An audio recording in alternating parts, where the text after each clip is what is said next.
बिस्मिल्लाहिर्रहमानिर्रहीम। अस्सलाम वालेकुम। मैं समी इब्राहिम हूँ और आप हमारा यूट्यूब और फेसबुक चैनल देख रहे हैं। मेरे साथ आज बहुत ही एक नामवर सियासतदान जनाब मखदूम जावेद हाशमी साहब हैं। किसी तारफ़ के मोहताज नहीं है, हमेशा अपना उनका एक नज़रिया रहा है और सियासत उन्होंने अपने नज़रिए की खातिर की है। नुकसान हुआ हो, जेल में जाना हो, कभी उन्होंने इस बात की परवाह नहीं की। तो आज इस वक्त जो सूरत हाल है, ख़ास तौर पर इलेक्शंस के हवाले से बड़ी एक गैर यकीनी सी सूरत हाल है और फिर एक लेवल प्लेइंग फील्ड की बात भी हो रही है। तो ये इलेक्शंस जो हैं ये क्या होंगे, जो कुछ अभी है क्या इससे जो इलेक्शन के नतायज हम समझते हैं कि क्या वो एक फ्री एंड फेयर इलेक्शंस होंगे। तो ये सारे मौज़ूआत हैं और जावेद हाशमी साहब हमारे साथ हैं। हाशमी साहब, बहुत बहुत शुक्रिया, आपने टाइम दिया, टाइम निकाला, ज़हमत आपको हुई। सबसे पहला सवाल मेरा ये है कि इस वक्त जो सूरत हाल है इसको आप कैसे बयान करते हैं, ख़ास तौर पर इलेक्शन के तनाजुर में इस वक्त जो एक महाजराई, कन्फ्रंट्रेशन और कशीदगी है माहौल में? समी देखिए, इंतखाबात का तो बड़ा गुलगुला है। कहा ये जा रहा है कि 8 फरवरी को इलेक्शन होंगे। तो मैं शुरू से कह रहा था कि ये इलेक्शन की सूरत हाल पैदा नहीं की जा रही और बड़ा मुश्किल हो जाता है कि हमारी एस्टेब्लिशमेंट गिवन टाइम के मुताबिक वो उस दिन इलेक्शन करा दें। उसके लिए 5 साल 7 साल लोग नारे लगाते हैं, इस मुल्क में इंतखाबात के लिए मुजाहरे करते हैं, तो फिर जाके कभी हो जाते हैं। और वो भी इलेक्शन नहीं होती, होती सिलेक्शन है। तो और यही हमारा प्रॉब्लम जो पाकिस्तान का है, जो पाकिस्तान के अवाम का है, और पाकिस्तान के मुआशी तौर पर जिसमें कमजोरियां पिना हैं, वो ये है कि अभी तक एस्टेब्लिशमेंट ने ट्रांसफर ऑफ पावर किया ही नहीं है। जब कोई पॉपुलर वोट आता है, वो आप शुरू से देख लें, ये अपना अयूब खान साहब आ गए जिस वक्त, वहां पे हर आदमी चाहता था हुसैन शहीद सोहरावर्दी वजीर आजम बन रहा है पाकिस्तान का। फिर मोहतरमा फातिमा जो मादरी मिल्लत थी, वो जीत गई इलेक्शन। लेकिन आम आदमी को तो वोट देने का हक भी नहीं था। 70 में आके उन्होंने आम आदमी को वोट का हक दिया। फिर जब पॉपुलर वोट हो जाता है, भुट्टो के साथ, जजेस के साथ, उसके का अंजाम तो या फांसी है या जलावतनी है। ये सूरत हाल रही है। अब सूरत हाल ये बड़ी पड़ी है कि जो पॉपुलर वोट है वो उसका आपकी दीवार पे लिखा हुआ फैसला मौजूद है। वो हर कीमत पे इमरान खान को वोट देने पर तुल चुके हैं। मैं तो नहीं हूं इमरान खान की पार्टी में, मैं मुस्लिम लीग का मेंबर हूं। लेकिन मैं जो पॉलिटिकल वर्कर हूं, जब आप मुझसे पूछिएगा समी इब्राहिम, तो मैं उसके सामने कैसे झूठ बोलूं? इसी तरीके से जब उसके लिए फिर हमें इसकी कीमत भी अदा करनी पड़ती है, तो कोई हो जाए। कोई ये समझे कि मैं एक ज़हनी तौर पे इमरान खान के खिलाफ हो जाऊंगा, या मियां नवाज शरीफ के खिलाफ हो जाऊंगा, या मैं रावल भुट्टो के खिलाफ हो जाऊंगा। नहीं, मैं कहता हूँ मुल्क के अंदर आगे के निज़ाम को चलाना है, तो कभी एक दफा तो पॉपुलर वोट को अपना फैसला करने दो। जो उसके जरिए से आता है, वो आपको पसंद हो ना हो, मुझे पसंद हो ना हो, लेकिन लोग अगर लाना चाहते हैं और वो एडमंट हो गए हैं, जिद पकड़ गए हैं कि हमने इमरान खान को लाना ही लाना है, तो अब इसका क्या करेंगे? आपकी बिल्कुल। बस अच्छा, में नहीं। नहीं, बस मैं नहीं। मखदूम साहब, बड़ा that's why you are a very respected politician, कि आप हमेशा जो बात करते हैं, वो जो आपका नज़रिया है, जो आपको सच लगती है, आप वो बात करते हैं। और अभी भी जो आप बात कर रहे हैं, आप नून लीग के रुकन हैं, लेकिन आप इसके बावजूद एक बहुत ही बोल्ड और एक ऑब्जेक्टिव आप सूरत हाल का एनालिसिस करके तो उसको आप बयान कर रहे हैं। सवाल मेरा ये है कि मियां नवाज शरीफ साहब तो वोट को इज़्ज़त दो का उनका बयानिया था, उन्होंने भी मुल्क में वो बाहर रहे 4 साल। तो क्या हुआ ऐसा कि अब इस वक्त एक जो पॉलिटिकल प्रोसेस है वो एक्चुअल पॉलिटिकल प्रोसेस नहीं है, एक बड़ा कंट्रोल्ड पॉलिटिकल प्रोसेस है, और मियां साहब उसमें हिस्सा बन गए हैं। ये सब कैसे हुआ, और क्या आप क्या कहेंगे?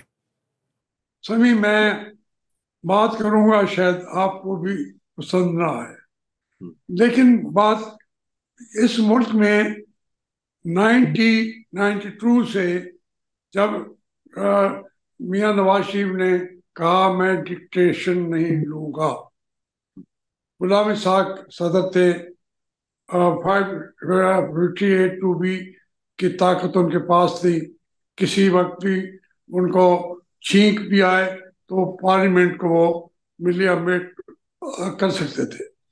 तो नवाज शरीफ साहब ने लंबा अरसा तक मारे भी खाई हैं, जेलों में भी गया है, इक़्तिदार भी छोड़ना पड़ा है, लेकिन वो अपने मौके पे कायम रहे ज्यादा अरसा। कोई और बड़ा सियासतदान इतना अरसा एंटी एस्टेब्लिशमेंट सियासत नहीं की।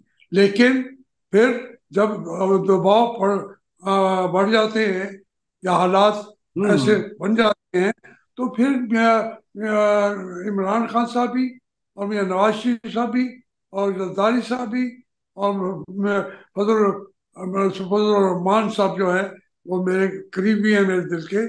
मौलाना फजल रहमान साहब भी वो एक्सटेंशन दे रहे होते हैं बाजवा साहब को, तो फिर कहाँ गया वो एंटी एस्टेब्लिशमेंट इन करोड़? उसको ये जीरो कर देते हैं सारे के सारे, माफ कीजिएगा। तो उसमें उससे जो नुकसान होता है वो पाकिस्तान के लोगों का होता है, पाकिस्तान के वजूद का होता है। कोई लीडर इमर्ज नहीं होता। हमें हमारे बड़े लीडर हैं, लेकिन ये सारे लाए हुए हैं उसी एस्टेब्लिशमेंट के। और फिर जब वो चाहते हैं इनको इक़्तिदार पे बिठा देते हैं, फिर थोड़ी सी ये उनसे एग्री ना करें तो वो फिर उठा के बाहर फेंक देते हैं। इसी बात से मैंने रोका था इमरान खान साहब को, कि आप कहते हैं कि ये नवाज शरीफ को उठा के बाहर फेंकना चाहते हैं, और वहाँ उस वक्त जर्नैल भी, उस वक्त के हमारी सुप्रीम कोर्ट के जजेस भी, वो कह रहे थे हमने नवाज शरीफ को निकालना है, और वो उन्होंने कहा आप धरना दें और फिर इक़्तिदार आपको मिल जाएगा। तो इस बात से मैंने इख्तलाफ किया, मेरा कोई इख्तलाफ नहीं था, मैं कभी कभी बताएंगी भी नहीं इमरान खान साहब। अब आज ये वही पोजीशन जो उस वक्त में नवाज शरीफ की थी, वही पोजीशन इमरान खान की है, कि उसको अगर वो किसी जगह एग्री नहीं किया तो उसको उठा के जेल में डाल दिया है। लेकिन लोग जो थक गए हैं ये सारा चूहा बिल्ली का खेल देखते देखते, वो कहते हैं कि इस वक्त कौन खड़ा है? वो कहते हैं इस वक्त इमरान खान खड़ा है, हम उसके साथ हैं, कुछ भी हो जाए हम उसी को लाएंगे। तो ये है सूरत हाल। वरना मियां नवाज शरीफ से मैं ना, मुझे उनका भी एहतराम है, मैं तमाम पॉलिटिशियन का एहतराम भी करता हूँ। लेकिन अगर इस वक्त मियां नवाज शरीफ के ऊपर क्या जिम्मेदारी आती है, जरदारी साहब के ऊपर क्या जिम्मेदारी आती है, मौलाना फजल रहमान के ऊपर क्या जिम्मेदारी आती है, मेरे ऊपर एज पॉलिटिकल वर्कर क्या जिम्मेदारी आती है कि हम बाहर निकलें, हम मुतालबात उठाएं कि इमरान खान को जेल से रिहा करो, हम वरना इलेक्शन नहीं लड़ेंगे। ये हम इमरान खान के लिए नहीं कर रहे होंगे, ये हम जमहूरियत को आगे बढ़ाने के लिए कर रहे होंगे। और मैं ऐसे नहीं कह रहा, मैं पंजाब यूनिवर्सिटी में इलेक्शन लड़ रहा था, तो जहांगीर बदर को उन्होंने जेल में डाला हुआ था। याहिया खान का दौर था, जनरल अतीक और रहमान मगरबी पाकिस्तान का उस वक्त गवर्नर था। हमने मुजाहरे किए, फिर वहां जाके खड़े हो गवर्नर हाउस के सामने, कि हमने कहा पहले जहांगीर बदर को रिहा करो, वरना हम इलेक्शन में हिस्सा नहीं लेंगे। मुखालफत है अपनी जगह से, वो जो अदारा है, जो एक जगह है, जो एक प्रोसेस है, उसको हम लताड़ के पढ़ा है जहांगीर बदर तो पढ़ा रहे, मैं तो सदर बनता हूँ। ये ट्रेनिंग होती है। आज मैं कहता हूँ इमरान खान को निकाले बगैर इलेक्शन हो ही नहीं सकता, और वो जो होगा 2 से 4 महीने से ज्यादा चल भी नहीं सकता। तो ये मैं एक मोटी मोटी सी बातें कहता हूँ, जहन में किसी के आए ना आए, इमरान खान को के लिए इनको निकल, और ये पहली दफा नहीं कर रहे समी। हमने जी जी। वो मुजीबुर रहमान शेख के लिए जो डैक बना हुआ था उस वक्त, हम्म। वो जो डैक था, डैक के अंदर सारे लोग थे, नवाबजादा नसरुल्लाह खान भी थे, फिर फकरा भी थे, मुफ्ती महमूद साहब भी थे, सबने मिलके, बाशानी साहब भी थे, सबने पहले कहा कि हम गोल्ड मेज कॉन्फ्रेंस में उस वक्त आएंगे जब आप शेख मुजीबुर रहमान को रिहा करेंगे। कहाँ गया अगरतला साजिश केस? मैंने अयूब खान से पूछा जाके, 1.5-2 घंटा मैं यही सवाल ही करता रहता था। तो मैंने कहा भाई आपने फिर उसको रहा क्यों किया? तो उसने कहा जी वो तो डैक ने कराया। बात यही है, जिम्मेदारी हमारी इस वक्त की पार्टियों के ऊपर है कि सही इलेक्शन कराने के लिए आज इमरान खान को बाहर निकाल दें, पाकिस्तान के तमाम मामला एक सही डगर पे चलेंगे, हमारी मईशत भी ठीक होगी और हर चीज ठीक हो जाएगी। नहीं करते तो फिर ये जिद है, मैं 5वीं दफा वजीर आजम, मैं 7वीं दफा, तो उससे पाकिस्तान को क्या मिलेगा? ये है मेरी गुजारिश। लेकिन मखदूम साहब, ये बड़ी ज़बरदस्त आपने बात की है और हिस्टोरिकल पर्सपेक्टिव से आपने ये बात बताई है। अब अगर इस तरह से इलेक्शन होते हैं जैसा कि नज़र आ रहा है कि कोई रिलीफ इमरान खान को तो नहीं दे रहा, ना ही इस हवाले से कोई बात कर रहा है, पॉलिटिशियंस में भी कोई माजी में हम देखते थे मौलाना नवाबजादा नसरुल्लाह टाइप लोग थे, बड़े सीनियर थे, तो वो भी कोई रोल प्ले करते थे। अभी कोई हमें ऐसा फिगर भी नज़र नहीं आ रहा। तो क्या ये अदराक एस्टेब्लिशमेंट को नहीं है, या जो लोग इस वक्त इख्तियार में है कि इस तरह का इलेक्शन अगर हम कराएंगे, इस तरह विल ऑफ पीपल को दबाने की कोशिश करेंगे, तो उसके जो कंसिक्वेंसेस हैं वो मुल्क को कहाँ ले जाएंगे?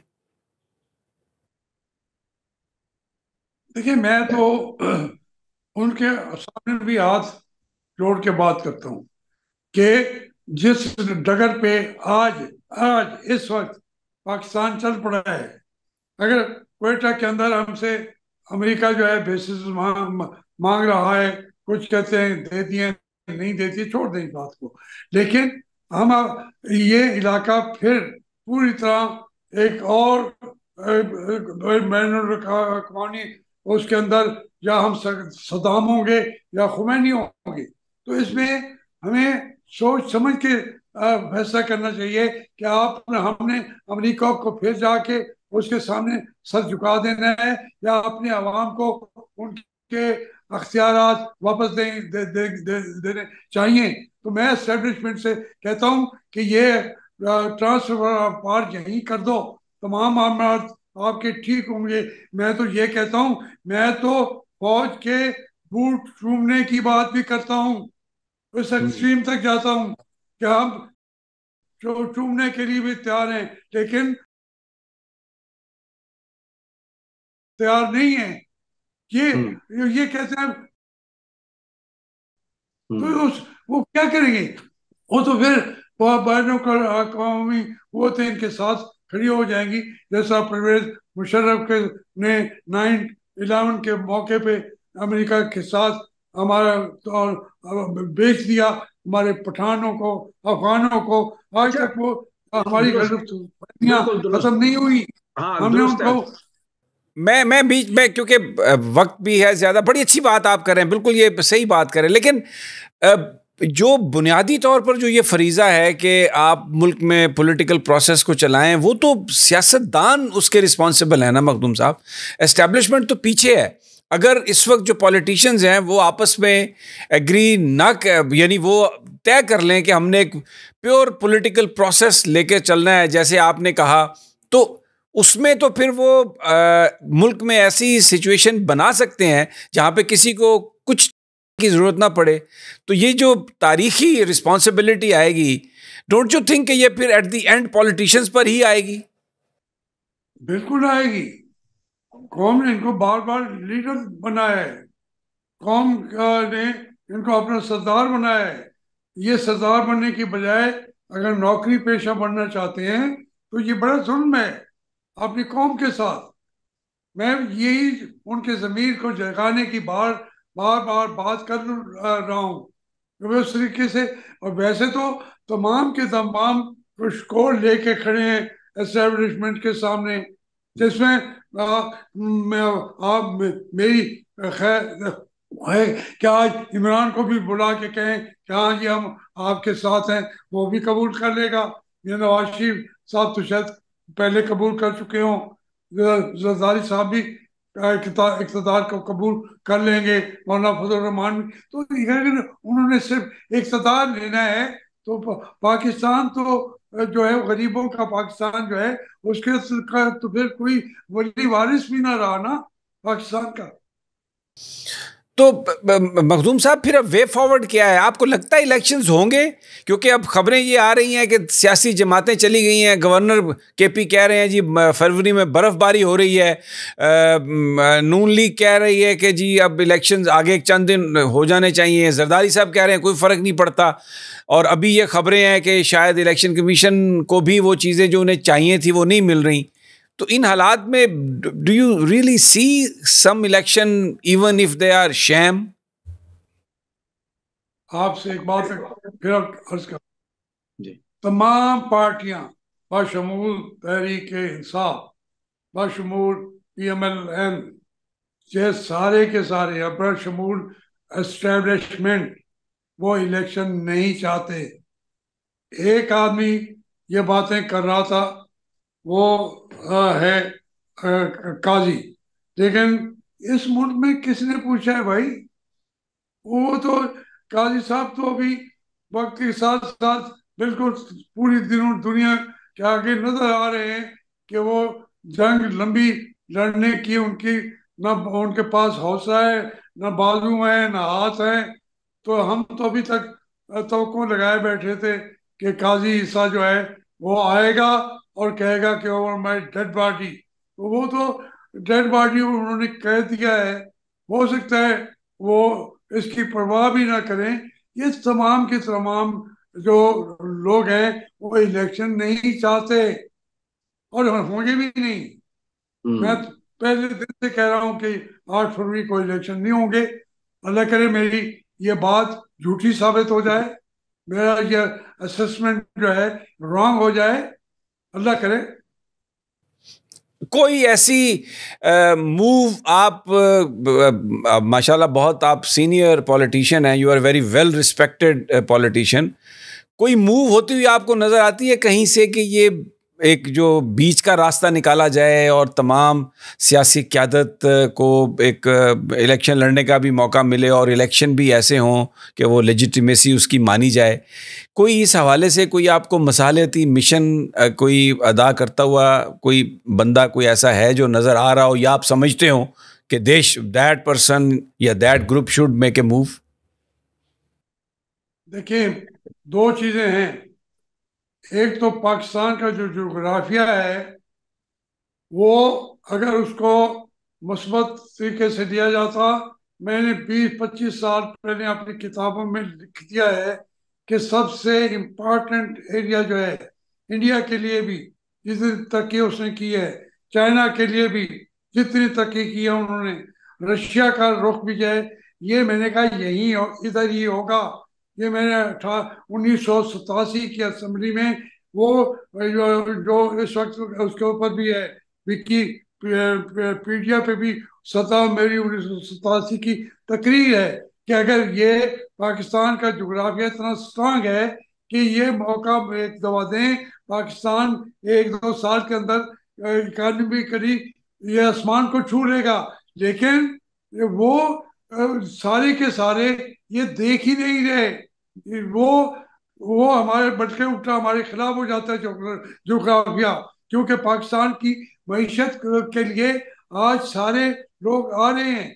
अब सऊदी अरब भी दे रहा है डॉलर्स, यूएई भी दे रहा है डॉलर, चाइना भी दे रहा है डॉलर, अमेरिका भी दे रहा है डॉलर। वो कहते हैं इलेक्शन कराओ ना कराओ, क्योंकि पाकिस्तान का जोग्राफिया डिमांड करता है कि इसको वो इस्तेमाल करें, कुछ मईशत के लिए, कुछ अपने इक़्तिदार के लिए।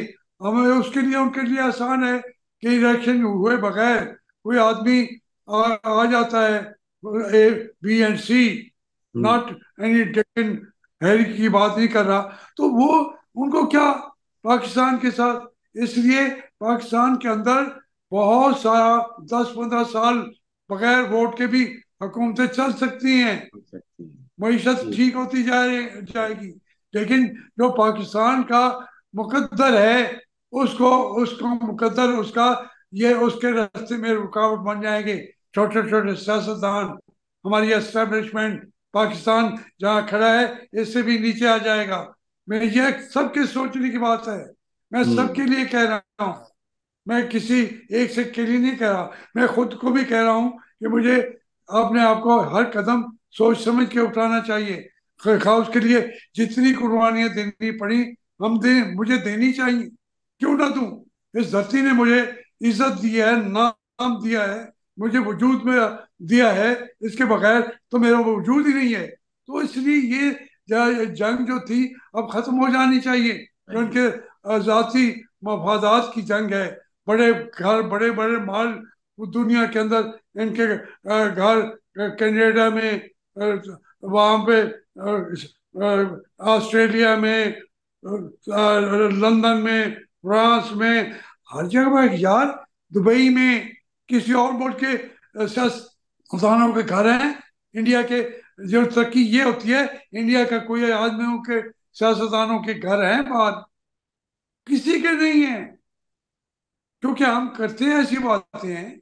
अब मुझे बताएं, एक कोर का जो कमांडर इन चीफ है रिटायर्ड, एक आध तो पाकिस्तान में रह जाता, कोई नहीं रहता, सियासतदान भी नहीं रहते, वो भी नहीं रहते, चले जाते हैं, कोई भी हो सब बाहर चले जाते हैं। इधर तो कोई उसे नहीं क्या कर समीर रहीम। सही फरमा रहे हैं आप जावेद हाशमी साहब, बहुत बहुत शुक्रिया। आपने बहुत अच्छी बातें की और बड़े अपने दिल से बातें की, और कोई पार्टी लाइन टो नहीं की। जो पाकिस्तान के लिए ज़रूरी है उसको आपने हाईलाइट किया। अल्लाह करे कि जो हमारे अकाबरीन हैं उनकी समझ में आपकी बात आए। It was really nice talking to you, और इंशाल्लाह मुस्तकबिल में भी आपसे बात होगी। थैंक यू हाशमी साहब, बहुत बहुत शुक्रिया।